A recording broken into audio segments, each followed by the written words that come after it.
நீ நினைத்தது எல்லாமே நடக்கும். எவ்வளவு பெரிய மகிமையான ஆசீர்வாதங்க பாருங்க. இன்னைக்கு நம்ம நினச்சபடி நடக்குதா அப்படின்னு கேட்டால் இல்லை. நம்ம நினைக்கிறது ஒன்று, நடக்கிறது ஒன்று. நம்ம நினைக்கிறதுக்கு நேர் மாறாக நடக்குது. ஆனால் பைபிள் என்ன சொல்லுகிறது தெரியுமா? எபேசியர் 3:20 நீங்கள் வாஸ்து பார்த்தா, நீங்கள் நினைப்பதற்கும் நீங்கள் வேண்டிக் கொள்கிறதற்கும் மிகவும் அதிகமாக, அண்டர்லைன் பண்ணுங்க, மிகவும் அதிகமாக நமக்குள்ளே கிரியை செய்கிற வல்லமையின்படி உனக்கு கிரியை செய்ய வல்லவராகிய அவருக்கு அப்படின்னு இந்த வேதம் சொல்லுது. அப்படின்னா நம்ம நினைக்கிறது ஒன்று, நடக்கிறது ஒன்று.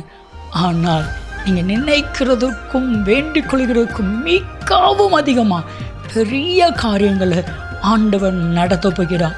விசுவாசித்தா நடக்கும்.